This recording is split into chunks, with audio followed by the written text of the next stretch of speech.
Good morning to everyone. Welcome back. पिछली कक्षा में हम लोगों ने शब्द के बारे में पढ़ा था। उसमें मैंने आपको पार्ट 3 शब्द और वाक्य में शब्द के बारे में बताया था। शब्द किसे कहते हैं, शब्द के आधार कौन कौन से हैं या वर्गीकरण के आधार कौन कौन से हैं, वहां तक हम लोगों ने खत्म किया था। एक बार और फिर से रिवाइज करेंगे। मैंने आपको पिछली कक्षा में बताया था वर्णों को जोड़ करके शब्द बनते हैं। वर्णों के सार्थक समूह को शब्द कहते हैं। यानी आपने वर्ण को जोड़ करके जो भी शब्द बनाया उस शब्द का कोई ना कोई अर्थ होना चाहिए। उसमें एग्जाम्पल मैंने आपके बुक से दिया था। बुआ, बुआ में 3 वर्ण आपने जोड़ा तब आपने एक शब्द बनाया बुआ। ब, उ और आ। उसी तरह से दूसरा एग्जाम्पल हम लोगों ने पेड़ का लिखा दिया था। प, ए, ड़ और अ 4 वर्ण को जोड़ने से शब्द बनता है पेड़। उसी तरह से टोकरी का एग्जाम्पल मैंने दिया था। ट, ओ, क, अ, र और ई। ये 6 वर्ण आपने जोड़ा तब आपने एक शब्द बनाया टोकरी। इस तरह से वर्णों का जो सार्थक समूह है वह शब्द है। यानी आप जितने भी वर्ण से शब्द बना ले, शब्द का, बने हुए शब्द का कोई ना कोई अर्थ होना चाहिए। फिर मैंने आपको बताया शब्द बनाने के लिए कम से कम 2 वर्ण का होना जरूरी है, जिसमें LKG में आपको याद होगा घर, घर, पर, पर, नल, नल, ऐसे बहुत सारे शब्द आपने बनाए थे। तो वर्णों को का जोड़ शब्द कहलाता है। डेफिनेशन में हम लोगों ने पढ़ा है 2 या 2 से अधिक वर्णों के सार्थक मेल को शब्द कहते हैं। फिर मैंने आपको बताया था शब्दों का वर्गीकरण का आधार, जिसमें पहला हम लोगों ने देखा था उत्पत्ति के आधार पर। उसमें मैंने आपको 4 प्रकार बताया था, जिसमें से पहला है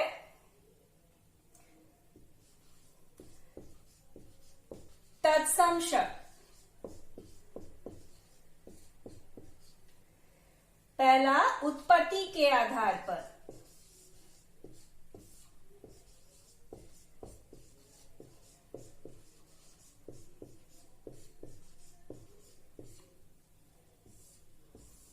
पहला था तत्सम शब्द। तत्सम शब्द में मैंने आपको बताया था संस्कृत के ऐसे शब्द जो हिंदी भाषा में उसी रूप में प्रयोग किए जाते हैं। तत्सम का मतलब ही है संस्कृत के शब्द। बहुत सारे ऐसे शब्द जो हम हिंदी भाषा में प्रयोग करते हैं लेकिन वो एक्चुअली संस्कृत से लिया हुआ है। जैसे सूर्य, एग्जाम्पल मैंने आपको बताया था सूर्य। पूरब से सूर्य उदय होता है। जल ठंडा है। जल भी जो है वो संस्कृत शब्द है, लेकिन हम लोग हिंदी भाषा में भी उसका प्रयोग करते हैं।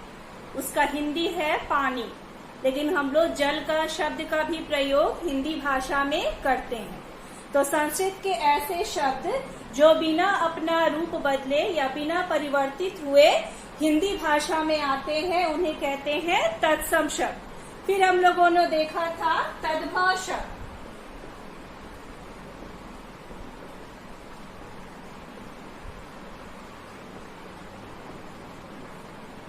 तद्भव शब्द में हम लोगों ने देखा था संस्कृत के ऐसे शब्द जो अपना अर्थ बदल करके हिंदी भाषा में आते हैं, जिसमें जैसे सूर्य आपने लिखा तत्सम के लिए, तो हिंदी आप इसका लिखेंगे सूरज। जल अगर लेते हैं यहाँ पर तत्सम शब्द, तो आप उसका हिंदी यहाँ लिखेंगे पानी। तीसरा हम लोगों ने देखा था देशज शब्द।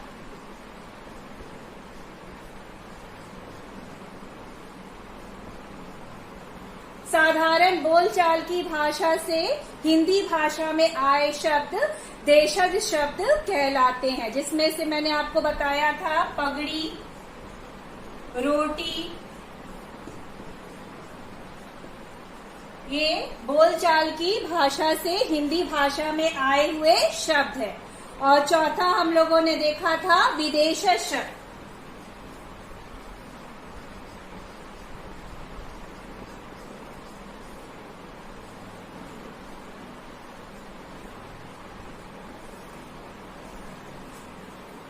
बाहरी भाषा से हिंदी भाषा में आए शब्द विदेशज शब्द कहलाते हैं। ये शब्द हिंदी भाषा के नहीं है, लेकिन दूसरी भाषा से हिंदी भाषा में आए हैं, जिसमें मैंने आपको एग्जाम्पल दिया था अलमारी।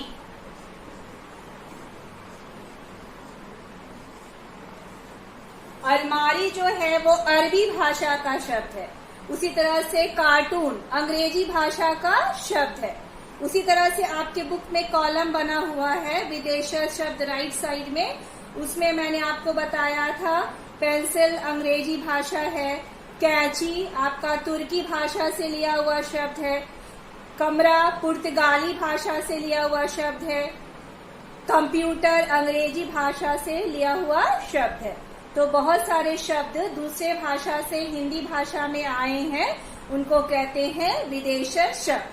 फिर मैंने आपको होमवर्क दिया था तत्सम और तद्भव का जो ब्लॉक ऊपर बना हुआ है पेज नंबर 17, वो आपको याद करना था। और देशज और विदेशज का जो ब्लॉक है उसको भी आपको याद करना था। कौन कौन से शब्द देशज शब्द है और कौन कौन से शब्द विदेशज शब्द में आते हैं। यहाँ तक हम लोगों ने पिछली कक्षा में पढ़ा था। आज हम लोग इसके आगे चलेंगे।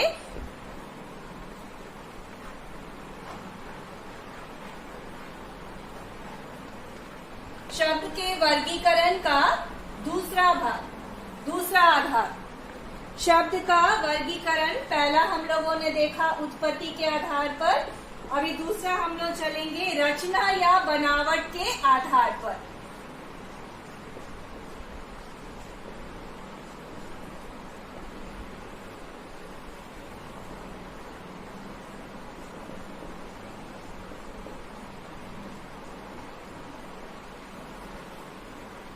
शब्द का वर्गीकरण का 3 आधार है। पहला मैंने आपको बता दिया उत्पत्ति के आधार पर, 4 है तत्सम, तद्भव, देशज और विदेशज। दूसरा आधार आता है रचना या बनावट के आधार पर। इसके आधार पर शब्द भी 3 प्रकार के हैं। पहला आपका आएगा रूढ़ शब्द।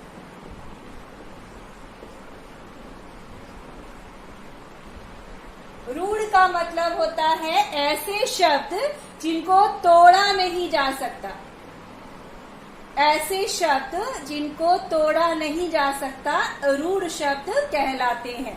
आपके बुक में डेफिनेशन दिया हुआ है, जिन शब्दों के टुकड़े नहीं किए जा सकते वे रूढ़ शब्द कहलाते हैं। अगर टुकड़ा करेंगे भी तो हर टुकड़ा का कोई ना कोई अर्थ नहीं निकलेगा, कोई भी अर्थ नहीं होगा। ये हमेशा दोनों पद जो है दोनों टुकड़े साथ साथ चलते हैं, अलग करने से उनका कोई अर्थ नहीं होता, वे निरर्थक हो जाएंगे। जैसे हाथी, घर, इन शब्दों को तोड़ा नहीं जा सकता। तो जिन शब्दों के टुकड़े नहीं किए जा सकते हैं उन्हें कहते हैं रूढ़ शब्द। दूसरा आता है यौगिक शब्द। यौगिक शब्द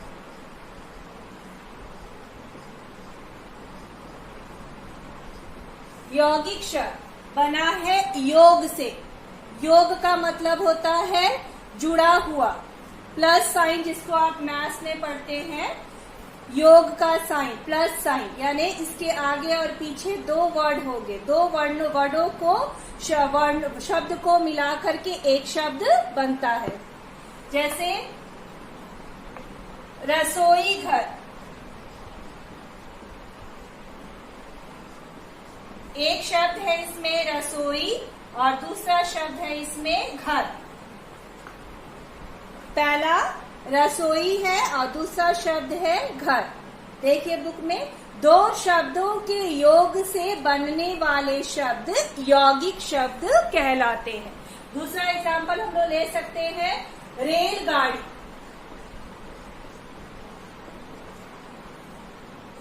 रेलगाड़ी, एक शब्द है आपका रेल और दूसरा शब्द है आपका गाड़ी। यहाँ भी दो शब्द मिले हुए हैं, रेल और गाड़ी।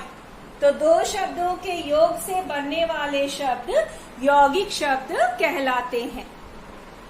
और तीसरा है योग रूढ़ शब्द।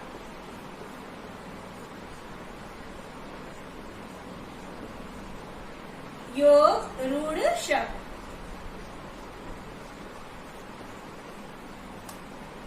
जिन शब्दों के प्रत्येक टुकड़े का कोई विशेष अर्थ निकलता हो। जिन शब्दों के प्रत्येक टुकड़े का कोई विशेष अर्थ निकलता हो, जैसे दशानन। दशानन, 10 है जिसके आनन।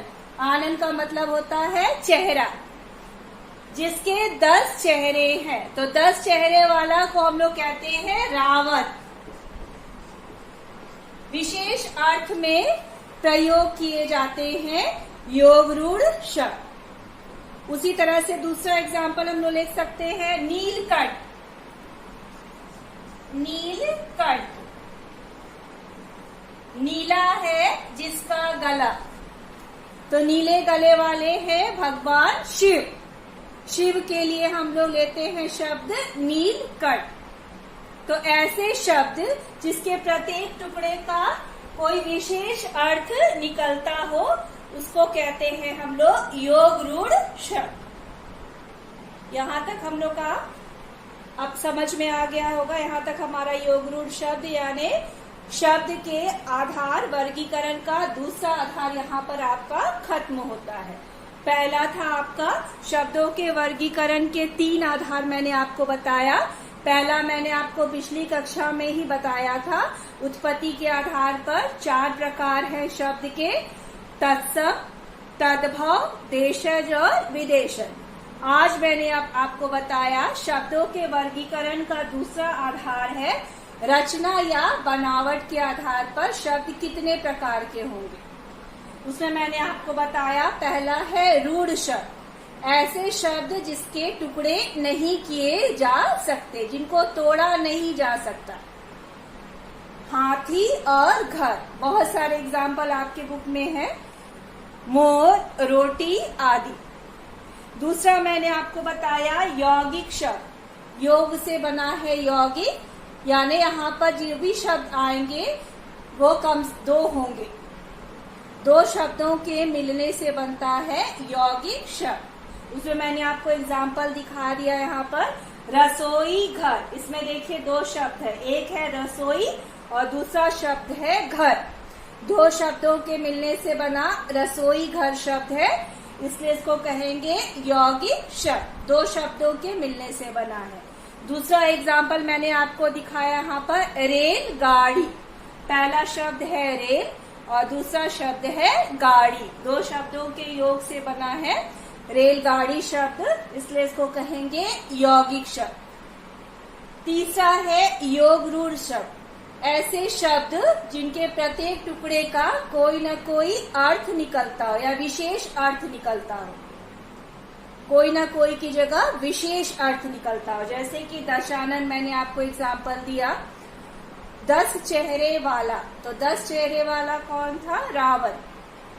दशानन, आनन मतलब होता है चेहरा, 10 मतलब होता है 10, 10 चेहरों वाला। और दूसरा मैंने एग्जाम्पल दिया आपको नीलकंठ, नीला है जिसका गला। नीलकंठ शिव जी के लिए है।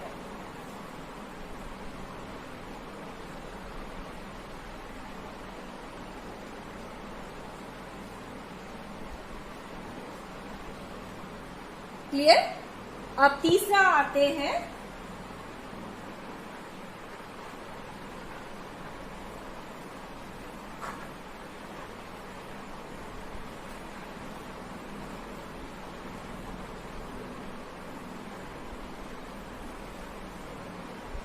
वर्गीकरण का तीसरा आधार है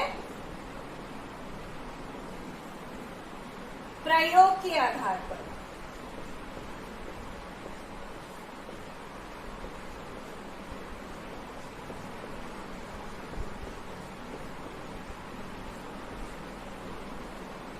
प्रयोग के आधार पर शब्द दो हैं। पहला आपका होगा विकारी शब्द।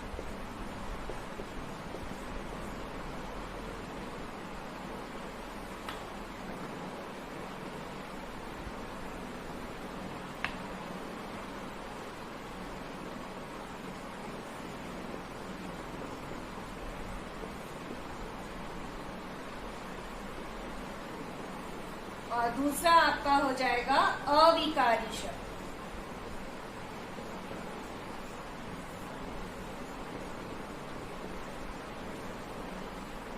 विकारी शब्द और अविकारी शब्द, जिन शब्दों में लिंग, वचन और काल के अनुसार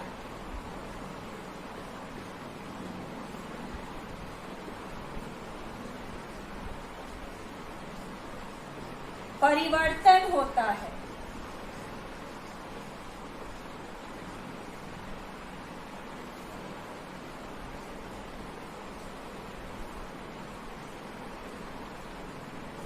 उसे विकारी शब्द कहते हैं।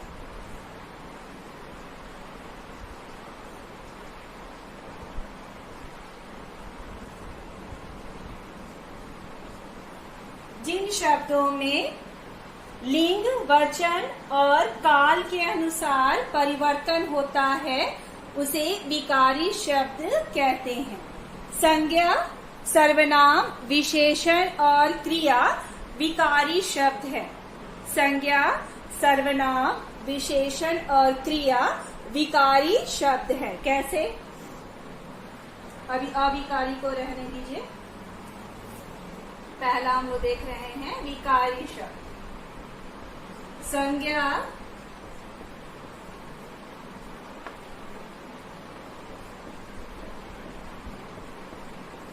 सर्वनाम,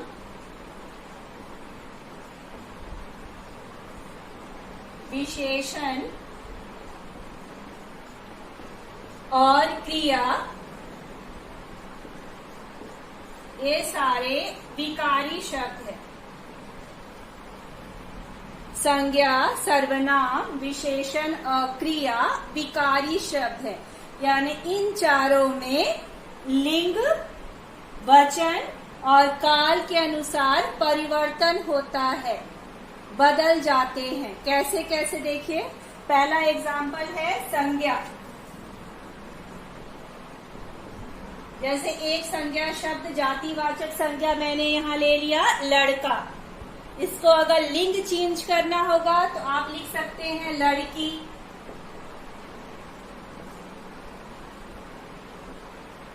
अगर आपको वचन चेंज करना होगा तब आप लिखेंगे लड़के, है ना। तो संज्ञा शब्द जो है लिंग, वचन और काल के अनुसार बदलता है। दूसरा है सर्वनाम। सर्वनाम जैसे आप लिख सकते हैं मैं, सर्वनाम शब्द है। अगर आपको बहुवचन लिखना होगा तो आप क्या लिखेंगे? हम। उसी तरह से विशेषण, अगर पुल्लिंग के लिए आप लेते हैं अच्छा, तो अगर स्त्रीलिंग होगा तो आप अच्छा की जगह क्या लिखेंगे? अच्छी। राम अच्छा लड़का है और सीता अच्छी लड़की है। क्रिया के अनुसार, अगर क्रिया पुल्लिंग है तो आप पुल्लिंग के लिए लिखते हैं करता है या करता है और जाता है, जो भी है। और अगर वही लड़की होगी तो आप क्या लिखेंगे? करती है, करती है। तो जिन शब्दों में लिंग, वचन और काल के अनुसार परिवर्तन होता है उन्हें कहते हैं विकारी शब्द। संज्ञा, सर्वनाम, विशेषण और क्रिया विकारी शब्द है। ये लिंग वचन और काल के अनुसार बदल जाते हैं। एक एग्जाम्पल मैंने दे दिया है, लिंग से संज्ञा अगर मेल है, पुल्लिंग है, तो उसके लिए आप स्त्रीलिंग शब्द लिखेंगे लड़की। वचन के लिए आप लिख सकते हैं लड़का की जगह बहुवचन हो गया लड़के। उसी तरह सर्वनाम में एक वचन में आप प्रयोग करते हैं अपने लिए मैं, और बहुवचन में हम लोग लिखते हैं हम। उसी तरह विशेषण में मैंने बताया, अगर पुल्लिंग के लिए आप प्रयोग कर रहे हैं कोई भी शब्द, मैंने एग्जाम्पल यहाँ विशेषण शब्द लिया है अच्छा, अगर इसको स्त्रीलिंग में चेंज करना हुआ, स्त्रीलिंग के लिए प्रयोग करना हुआ, तो हम लोग बोलेंगे अच्छी। राम अच्छा लड़का है, सीता अच्छी लड़की है। उसी तरह से क्रिया के लिए मैंने आपको दिखा दिया, क्रिया अगर मेल है तो आप लिखते हैं करता है, जाता है, चलता है। उसी तरह से अगर स्त्रीलिंग होगा तो आप बोलेंगे करती है, जाती है, चलती है। बहुवचन में आप लिख सकते हैं करते हैं, पुल्लिंग के लिए बहुवचन में। स्त्रीलिंग के लिए आप लिख सकते हैं करती हैं। तो ये चारों जो है विकारी शब्द के अंतर्गत आते हैं। संज्ञा, सर्वनाम, विशेषण और क्रिया विकारी शब्द के अंतर्गत आते हैं। शब्दों का वर्गीकरण का हम लोगों ने आज दूसरा और तीसरा आधार देखा।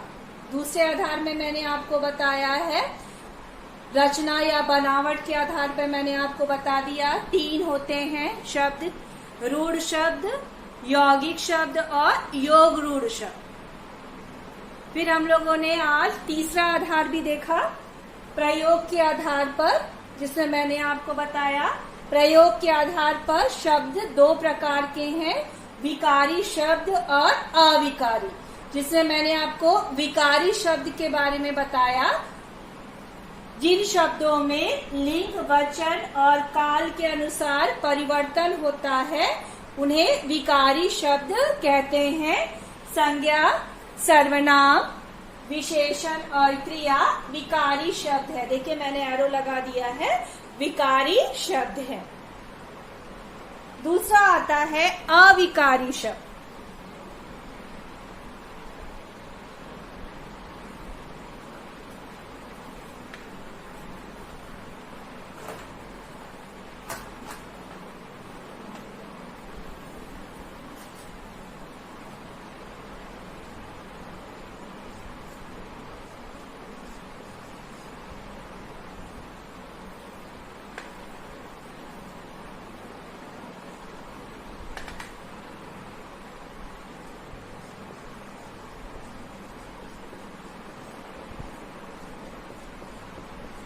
प्रयोग के आधार का दूसरा है अविकारी शब्द। जिन शब्दों में लिंग, वचन और काल के अनुसार परिवर्तन नहीं होता है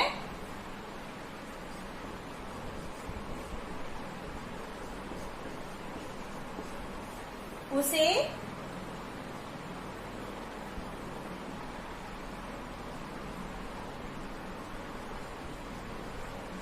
अविकारी शब्द कहते हैं। जिन शब्दों में लिंग, वचन और काल के अनुसार परिवर्तन नहीं होता है उन्हें अविकारी शब्द कहते हैं। कौन कौन से शब्द अविकारी आएंगे आपके बुक में है, पेज नंबर 18।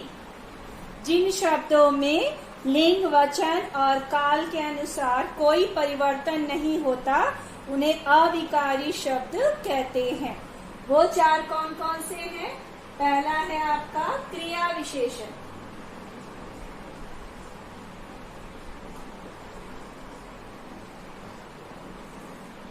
क्रिया की विशेषता बताने वाले शब्द क्रिया विशेषण। लिंग में, वचन में और काल में ये शब्द क्रिया विशेषण में आने वाले शब्द ज्यों का त्यों रहते हैं। जैसे एक एग्जाम्पल, धीरे धीरे। क्रिया की विशेषता धीरे धीरे के एग्जाम्पल मैंने ले लिया क्रिया विशेषण से। क्रिया की विशेषता बताने वाला शब्द है क्रिया विशेषण। कछुआ धीरे धीरे चलता है ना। कछुआ धीरे धीरे चलता है, लड़की धीरे धीरे चलती है। तो एक में मैंने आपको पुल्लिंग से बताया है कि एग्जाम्पल कछुआ, और दूसरा मैंने आपको स्त्रीलिंग से बताया लड़की। उसमें आपने कर्ता के अनुसार क्रिया चेंज कर चलता है। बीच का जो वर्ड था धीरे धीरे, वो दोनों लिंग में समान ही रह गया, एक समान ही रह गया, यानी ये शब्द जो है वो नहीं बदला। तो ऐसे शब्द जो लिंग वचन और काल के अनुसार नहीं बदलते हैं उन्हें अविकारी शब्द कहते हैं, जिसमें पहले मैंने आपको दिखा दिया क्रिया विशेषण से। दूसरा आता है आपका संबंध बोधक।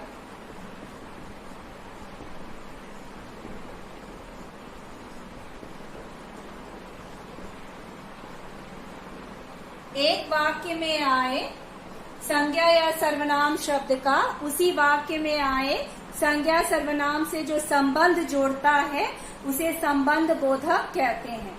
जैसे के नीचे, के पीछे, मंदिर के पीछे बड़ा सा पार्क है, मेरे विद्यालय के आगे एक बड़ा पार्क है, खेल का मैदान है।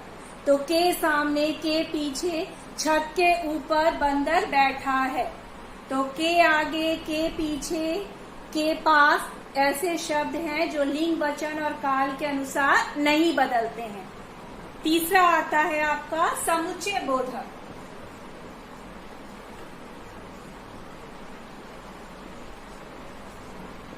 दो शब्दों या दो वाक्यों को जोड़ने वाले शब्द समुच्चय बोधक कहलाते हैं। जैसे और, या, लेकिन, परंतु, ये सारे शब्द भी लिंग वचन और काल के अनुसार नहीं बदलते हैं। और चौथा आपका आता है विस्मयादि बोधक।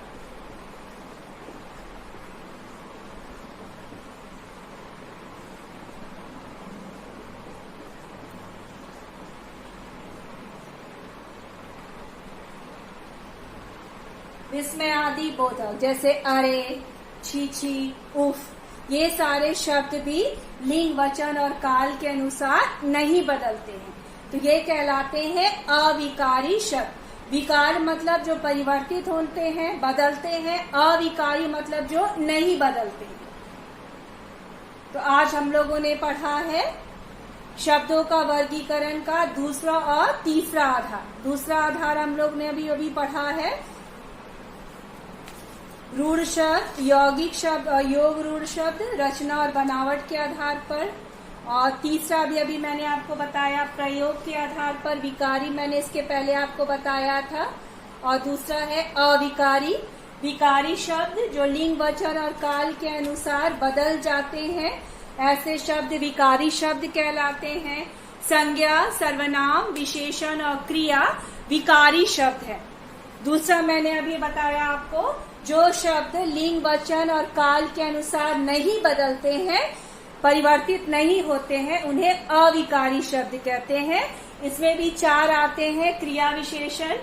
एक एग्जाम्पल मैंने आपको दे दिया, धीरे धीरे, संबंध बोधक, के सामने, के ऊपर, के पीछे, समुच्चय बोधक, या, लेकिन, परंतु,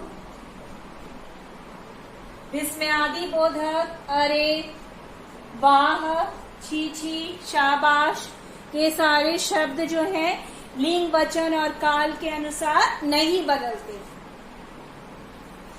ओके, आज के लिए हम लोग यहीं पे समाप्त करते हैं। आगे हम लोग पढ़ेंगे अगली कक्षा में। उसमें है आपका वाक्य शब्द। यहाँ पे आपका ये टॉपिक खत्म हो गया। दूसरे क्लास में हम लोग पढ़ेंगे वाक्य के बारे में। Have a nice day, bye.